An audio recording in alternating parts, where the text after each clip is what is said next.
And hello, all my fellow nerds out there. This is Local Nerd Richie, and welcome back to a Cottage story. Now, I know I left the last part a bit of a choice cliffhanger here. Not really a cliffhanger at all, but like I was playing other games at the time as well. Mostly because I was trying to look for something interesting to play. Uh, I couldn't find anything interesting to play today, so we're gonna be finishing this demo of this game today. Mostly because I feel like it, and there's really nothing else to do. So oh yeah, we were left a choice: feed the animals, pet the deer. Pet the deer. The deers here are familiar with me, and especially the satyrs. I guess by now they know that where the satyrs go, it's usually safe. Richard brings a hand to the deer. He stops to smell his hand, which is grassy from the feverfew, before it allows him to stroke its fur. It's soft. The deer stands idle, fluttering its long eyelashes over glassy eyes. I'm so glad I left the house today. Richie is about to feed a crushed walnut to a deer when it's suddenly taken from his hand. A dancing satyr chuckles as he stuffs the walnut into its face. As he suddenly leads in, close enough for Richie to see his slit pupils and dark brown eyes. "Hello, Richie. Mind if I have some?" Richie swiftly inserts a whole walnut between the satyr's teeth and he gives a muffled yelp. "Consider personal space first." The satyr removes a walnut from his mouth and breaks it normally with a smile. "You're a feisty one. Here I'm I'm further away. I bet you I can catch any walnut you throw at me without my hands." Richie smirks and tosses a walnut in his direction. Impressively, the satyr bends forward and balances it on the bridge of his nose before letting it fall into his hands. "Too easy. Come on, I've trained my whole life for this." Richie furrows his eyebrows and throws the next walnut in a high arc, so it's hard to tell where it'll land. Satyr eyes the walnut carefully, moving side to side to match the trajectory, like a dog catching a frisbee. He catches the walnut between his teeth. Ta-da! Even the satyr playing the pan flute pauses for a moment to commend his friend. Richie offers a polite applause. Klavka stands far away from the commotion, hidden by the brush. Goblins are a natural enemy to animals of prey, so she probably stepped back to let Richie have his fun. It'd be better to not leave Klavka waiting. "I hope you weren't bored out here." I wasn't bored. I managed to catch some fat ones." Klavka pulls her hand out from inside her coat and reveals a frog between her fingers, which, as advertised, is very fat. "What a nice frog. The fat ones are most tender when roasted. I wish you hadn't told me that." "Hey, don't knock it till you try it. Don't you know why goblins are such a nice green color? I thought it was to adapt to the forest environment, not because of how many frogs you ate.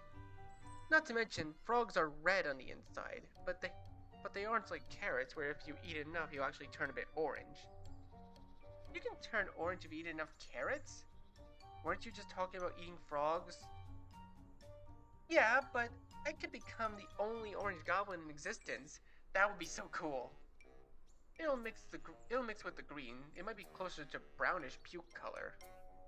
"I could become the only brownish puke color goblin in existence."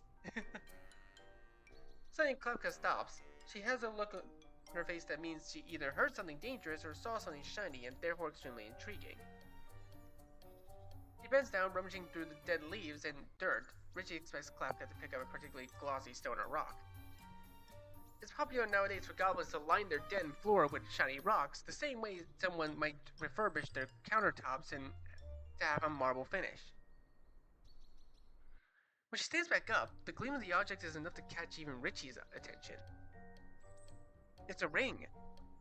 Why don't anybody have such an ornate-looking ring in Rosenward? Richie wonders if Michael had lost it while he ventured into the woods, but it's likely that he wandered it so deep. Luca puts the ring up to her finger, but it's obvious it's not going to fit.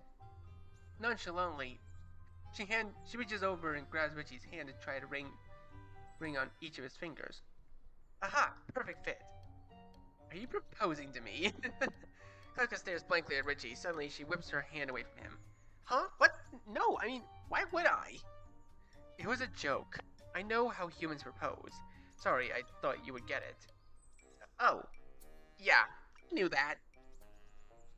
It's supposed to go on the ring finger anyways, so this wouldn't work.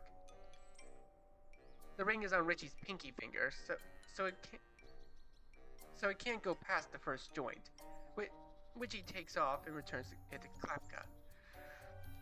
It looks valuable and it's still in good condition. Someone must have lost it recently.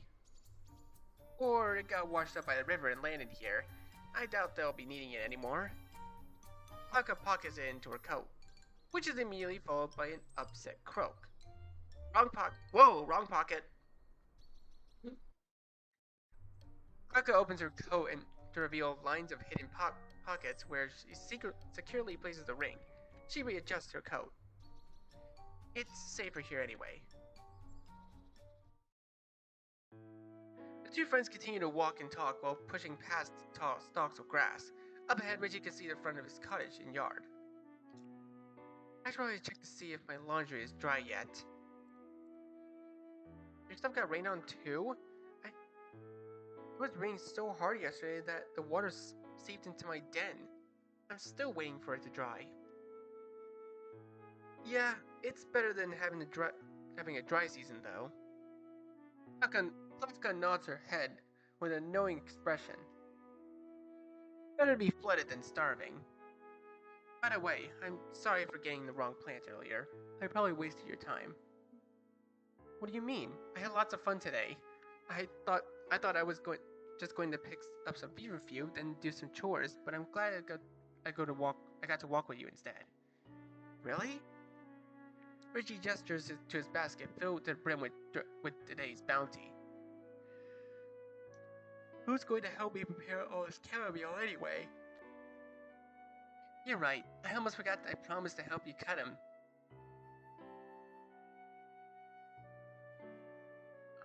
Richie opens the door to let Klapka in, and they spend the rest of the day preparing more chamomile than a person would ever humanly need. If you want a diverse medicine, elderberry extract is good for fevers, colds, and headaches. It's great for families since it's an all-in-one medication. Children might not like the taste though. Richie holds a jar the size of a sunflower seed between his pointer finger and thumb. A pixie with purple hair and shimmering pink wings flutters close to the jar, inspecting it with her small fingers. This jar should be able to last you half a year. How did you know? How did you know this was what I was looking for? The little ones have been giving me sleepless nights. You know, the last thing I need is to worry about them getting sick one day. If that ever happens, let me know right away. I can prescribe a more specific medicine if you'd like. Oh, I know you can. You never failed me before. You're such a bright kid. Pixie flies over and pinches Richie's cheek. It feels like Richie just got adopted. Again. There's some seeds on the counter for you. Maybe you can add it to that beautiful garden of yours. Thank you. I'm sure it'll make a great addition. She only dropped by the cottage a few times, but this pixie is always so nice. Richie can already remember the flutter of her wings before she comes in, and the seeds she has are usually a flower that he has never seen before. Richie opens the door for the pixie monster as she makes her way out. Do you mind if I bring the kids next time? I'm sure they would love to play in your garden, maybe even drink some nectar. I would love to meet them sometime. I hope to see you and your kids soon. Well, hopefully not too soon, seeing as this is the apothecary and all. But thank you for your help, Richie. Richie bristles at his own awkward statement and simply smiles and waves. That was real slick, Goldenrod. Hmm? Richie could only recognize the clothes satyr from the Rosenward anywhere. Can you let me die on the inside in peace? Rufus. Okay, so that's your name. Well, I was going to, but I actually dropped by to return these books. True to Satyr's words, he's carrying the 3 books under his arms. Last week, Richie lent Rufus the Primrose Trials, which is about a human who's cursed to appear like a monster. In order to lift his curse, he needs to find another person to fall in love with him. Richie found the story to be rather contrived. It, is it is it really so hard to fall in love with someone who looks different from you? Did you want to get new ones? Only if you're fine with it. Man, this series is a train wreck, huh? Tell me about it. At first, Rufus had just been a talkative neighbor and frequent visitor at Richie's cottage. But after a few conversations, he realized Rufus was one of the only creatures in Rosenwort who could read and write in the common tongue. Since he, then he's been upgraded to a book buddy. Richie joins Rufus by the coffee table with 2 sets of tea steeped in chamomile. On the table is a bowl of checkerboard biscuits prepared for guests. Chamomile, my favorite. Rufus suddenly fakes a shocked gasp. You didn't by chance know this and prepare especially for me, did you, Amber Eyes? I'm so flattered. Who knew you could be this nice? Yeah, totally. You can have all the chamomile you want. Help yourself. Really, you can't find hospitality this nice at the nearest tavern? Rufus dips a biscuit into his tea and eats the dark squares before the light ones. So, you've got any good recommendations? I never pegged you for the type to like cheesy romance, but I don't suppose you got any other genres. That's definitely not me. It was just a series I had lying around the house. Rufus seemed like any other satyr, so Richie had tried to pick a more dramatic title. Although, in hindsight, it was probably wrong of him to generalize. What kind of book would Rufus like? Ooh, the Murder of the Cursed Halfling, Siren's Temptation. Ooh, both of these sound pretty good. I'm gonna go with Siren's Temptation. I think you'll like this one. Rufus grabs the glossy aquamarine book and gives it a once-over. Siren's Temptation, eh? Looks fancy. He reads the summary. When an unsuspecting mermaid, Anastasia Seal, enters an interview with an esteemed siren head honcho, Christina Gray, she enters a world she's never known. Although sexually inexperienced, she finds herself diving headlong into an affair and learns the boundaries between pain and pleasure. Richie, what kind of person do you think I am? I read almost anything except this. Except maybe this. But do you actually read this stuff? No, I just grabbed a random book. But I'm not good at recommending things aside from medicine.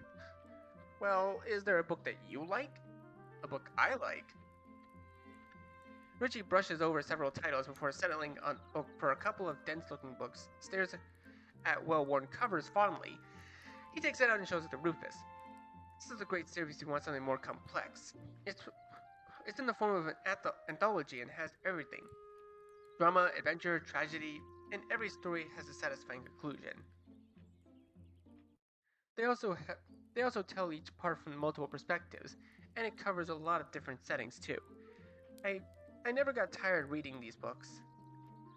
Rufus picks up one of the books and thumbs through its pages. The pages are twice as thin as a regular book, meaning there's at least 1,000 pages, and it smells twice as much like a book than a regular one.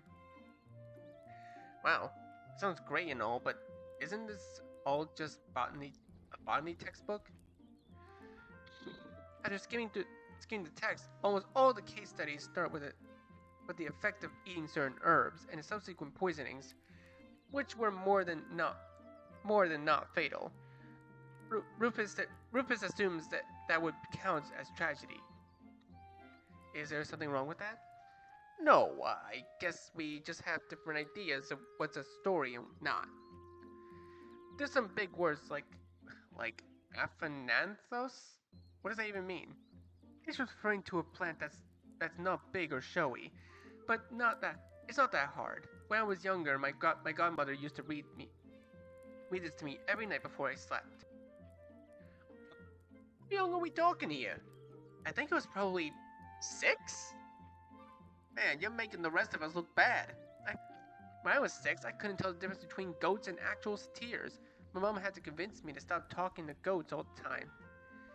But goats can't respond. How did that even happen? They're better listeners than satyrs. The two sip their tea quietly. Seems to just be a difference in upbringing. Changelings are born with the knowledge of the fairies that made them, so even as a baby, I knew how to walk and talk. My godmother told me that a fairy had replaced a human baby with me, and, and when the human parents found out, they tried to drown me in the river. It must have been scary for the human parents. I wonder if they ever got their original child back. Scary for them. What about you? Well, I can see why it happened, so it doesn't bother me. If they hadn't thrown me in the river, I never would have met my godmother. That's messed up, you know that? Looking back, it was pretty messed up. Richie doesn't remember much of the event, but after saying it aloud, the truth was spread very plainly. His original parents had attempted to murder him, or were the fairies his original parents? There was a feeling of being submerged in water for a long time before Catriona had had come by and rescued him. For a while, Richie remembered being afraid to speak to her, but when he did, Catriona only smiled. A changeling. This whole time I thought you were human, Nugget Eyes. Nugget Eyes? Actually, that explains a lot. Rufus stares at Richie intensely, as if he's trying to solve a puzzle. Say, I don't mean to sound insensitive, but if you're a changeling when then whose face are you wearing? The question is enough to make Richie stop mid-sip out of confusion. Mine? But what's it based on? This is the face I was born with. How can you be so sure? If if it changed between the fairies passing you onto your human parents, or when your mom picked you up? I I don't know. I just know it's mine. I haven't really changed it. I might decide to have a longer and shorter hair some days, but I like the way I look. Some confidence you got there. Shapeshifting is really dangerous. My regulars need to recognize me. I also need to recognize myself. I try to avoid major changes. I never thought of it from that angle. You're telling me you basically have a superpower and you never use it? Maybe I'll use it when I actually need it. Richie walks back over to the bookshelf and skims over the numerous books. Rufus accompanies him, and points to a couple of leather-bound books before picking one with a steel binding. It's an autobiography of something called the Crimean War, from the perspective of a soldier. This one looks neat. Is that the one you want? Yeah, and once I memorize some more plant jargon, I'll try out one of your childhood books. You don't have to force yourself to read it. Looks like something you enjoy, so why not? With that, the two start to clean up the plates in the living room. Once all the dishes have been put away and the books in their proper places, Rufus makes for the doorway. Hey, Richie, before I go, how do I look? Richie tries not to let the surprise show his face. That's the hat that Michael was wearing a few days ago. You look great. You look great. Oh yeah, that is Michael's hat.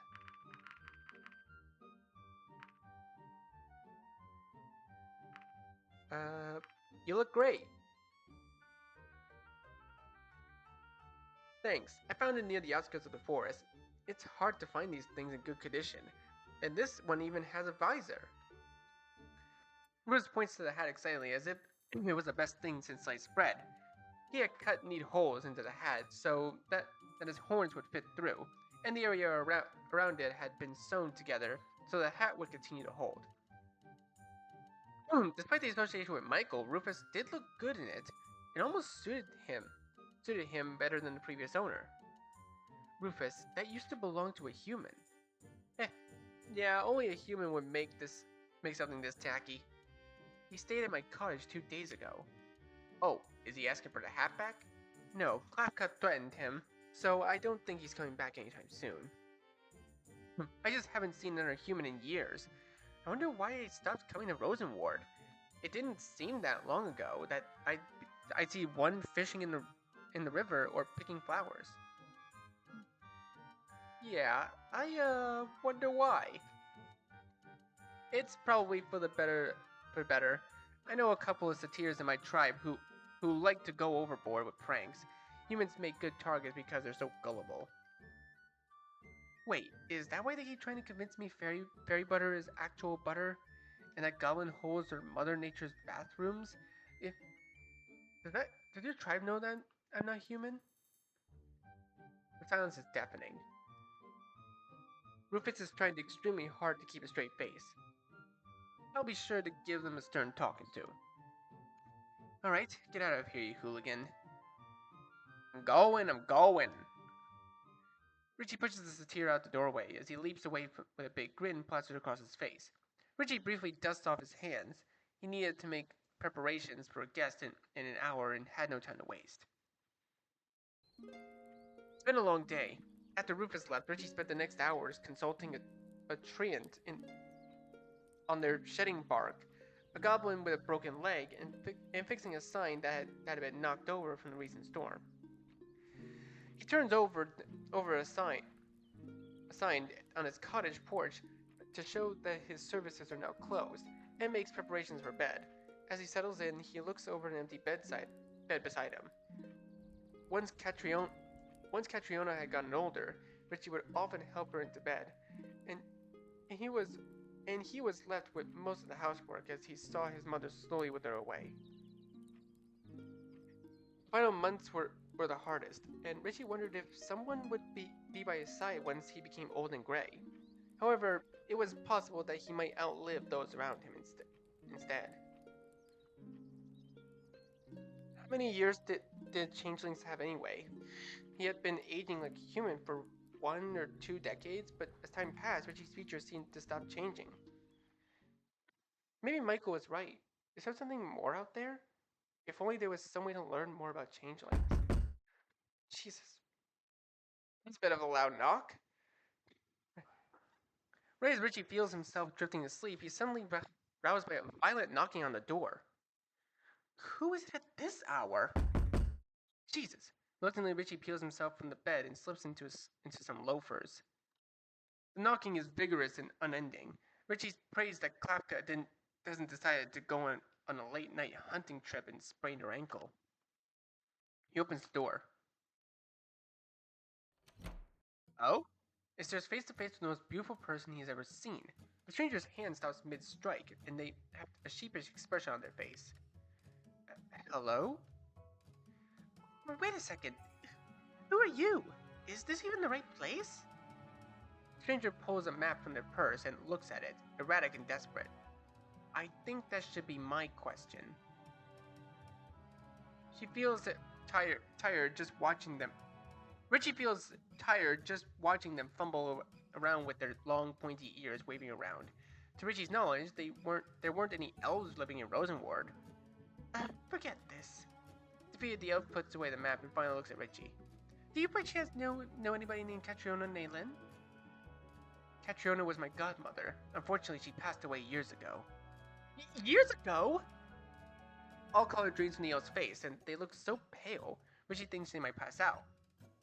If it's an apothecary you seek, I've since taken over her trade. I think you should sit down, and then you can explain to me what's going on.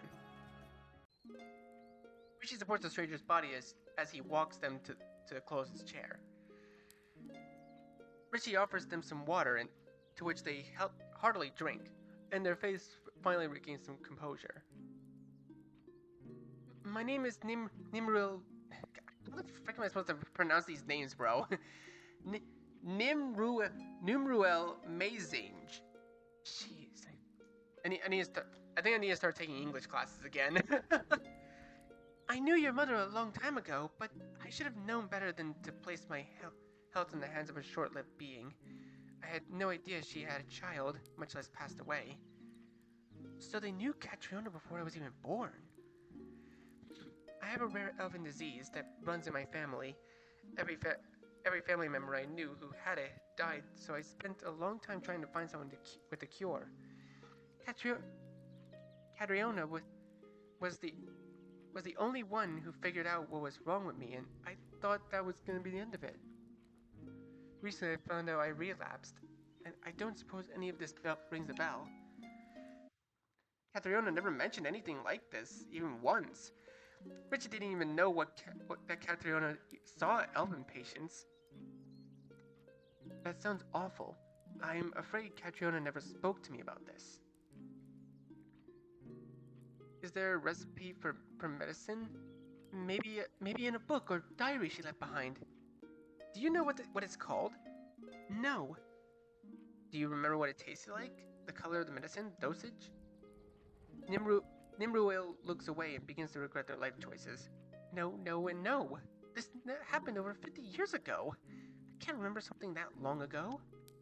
Reggie had read every book in the cottage that at least a dozen times over. At no point was there any mention of an elven disease. Many of Catriona's personal diaries spoke of Rosenwood's unique wildlife and biome, but never about anything outside of the forest. The best Richie can do is connect the right herbs to Nimrod's symptoms, but he's unsure of what would solve their underlying problem. Nimrod gets up and walks over to Richie's medicine cabinet and opens it without warning. Richie quickly walks over to stop them. Can't I just try one of these until I get the right one? Are they stupid? Richie checks the cabinet. No, there might be unexpected side effects which could end your life sooner. I'm sorry, Catriona never told me how to cure without a proper assessment of your symptoms. It's nearly impossible to figure out what it might be. I was afraid you were going to say that.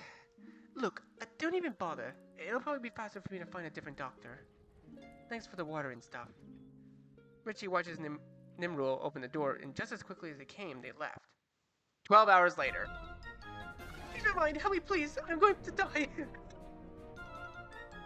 Of course. Jeez, that music is actually really loud. Hold up. That is actually really loud.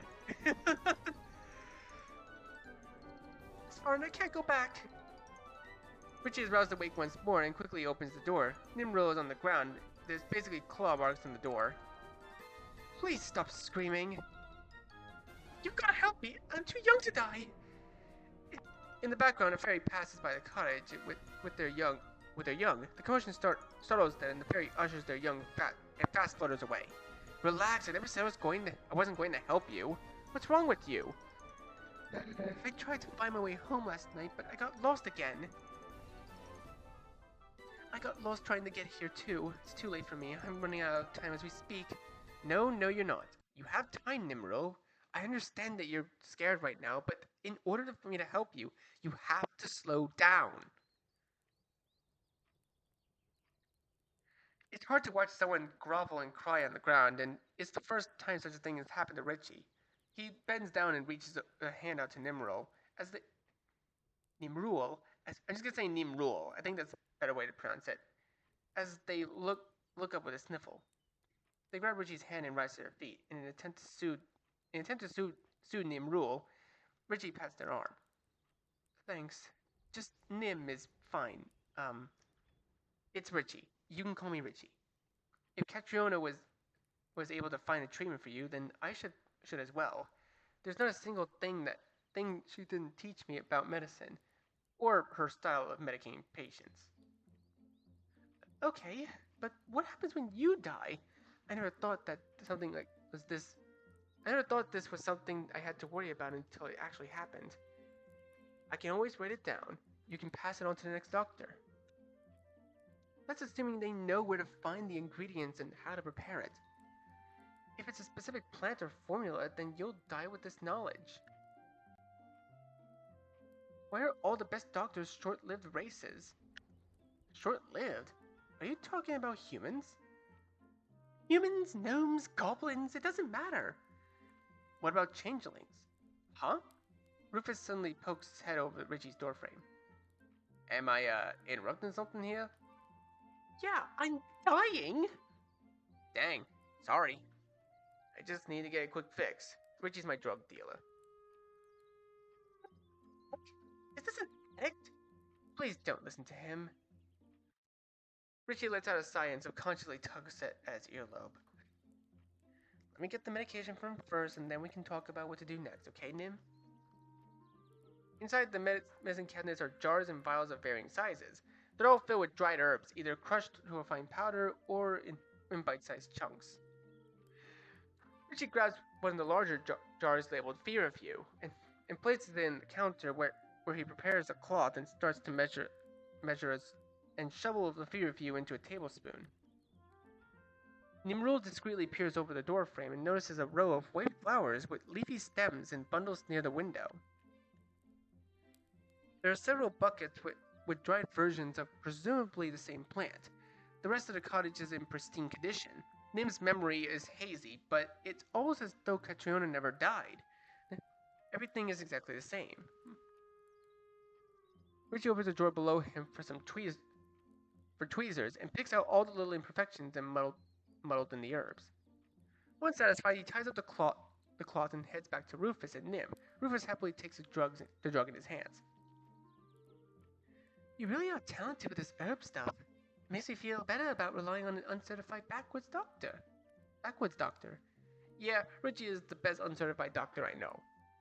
I'm the only doctor you know. Nimrul, right? Rufus holds a hand out, which Nim shakes. Nimrul Mazinge, but you can just call me Nim. I'm Rufus. I don't have a last name, but wow, Moonlight. What a pretty name. Thanks, my parents thought of it themselves. Wait, how did you know that's what my name means? Salkin Kawe Elvish. I can speak Elvish. You know how to speak Elvish. It's not very good. I only know a little. Wait, should I actually I try to put more authenticity when it comes to actually reading the dialogue. Sal en amortro, milen tuelni. Ne, it's almost better than Aztec quiet. Oh, this is the first time Richie has ever heard Elvish, but the way the words are pronounced, it's elegant and high tempo. Richie attempts to decipher what they're saying, but it's only able to pick apart one or two words. Sharti sal, for me. Eat. Questo called telque is Nimril. Where I'm from, people call me Nimru Il. Why? Because I'm the sickest. Shut up. Sam terminal is. I'm terminally ill. Oh. It sounds like Nimril is trying to reach Rufus how to pronounce the name correctly, but Richie isn't sure. He didn't want to interrupt their bonding moment, but there were more pressing matters at hand. Nim, in the next few days, I'm going to need to talk to you about this disease you have. Oh, that's right. I think I better head out. I'll leave you to your work, Amber Eyes. See you, Nim. With the few of you in hand, Rufus waltzes away. Nim and Richie wave him goodbye before getting back to their conversation. What were we talking about before? I wanted to ask them about the lifespan and changelings, but it seems like a bad time right now. Is there anything you need up front before the consultation? I should have brought that up sooner, considering you're offering to save my life. Money, labor, my left kidney. I'll give you anything. Richie has never asked for much of any of his clients. He accepted almost anything if the client was genuine with their exchange. It's the thought that counts, and that was always subjective. However, this time Richie had something in mind. I want books. What kind of books? Informational ones. Okay, what subjects? Maybe about different countries and people, but I also want to know more about different cultures. Oh, ones with recipes too. Okay, kiddo, how about I just take you to the library when this is all over? Library? Richie has never been to a library before. Frankly, he had believed that the cottage housed the only books you would ever need. Up until this point, it felt like everything Richie ever needed could be found within Rosenward. But this time is different. I think I would like that. Is that it? I kind of feel like I'm committing a crime where I'm from this where I'm from this would normally be like a $50,000 operation. Are you sure you don't want my left kidney? I don't want any of your organs. Whatever you say, Doc. Then I guess I'll be living in Rosenward for the time being. I don't suppose you know where the nearest inn is. Rosenward doesn't have any inns. Embassies? No. Taverns? No. Brothels? No. I don't suppose you have a room for one more in the cottage of yours. Oh, okay, you're gonna have to work for that one. Yes, sir. I'll do whatever you say. I promise. You won't even notice I'm here. Your track record hasn't been great so far. Richie brings his hand to his face and pinches the bridge of his nose. Normally, this would be where Richie humbly agrees, but Nim could be here for an indefinite amount of time, and he didn't know if that was something he wanted to deal with. Having a temporary housemate might be a small price to pay in exchange for knowledge. And they knew Catriona. Grudgingly, Richie moves aside to let in the taller elf in. If you're going to be staying here, I'll need to set some rules first. Starting from that day, Rosenward gained a new resident and Richie, a roommate.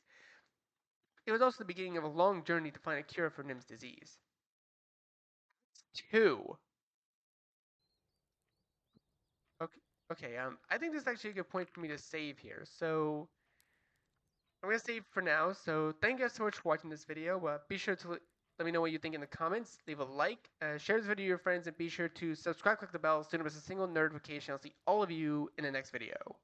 Goodbye. You say you wanna try, but you never do. Sugar, there's a reason.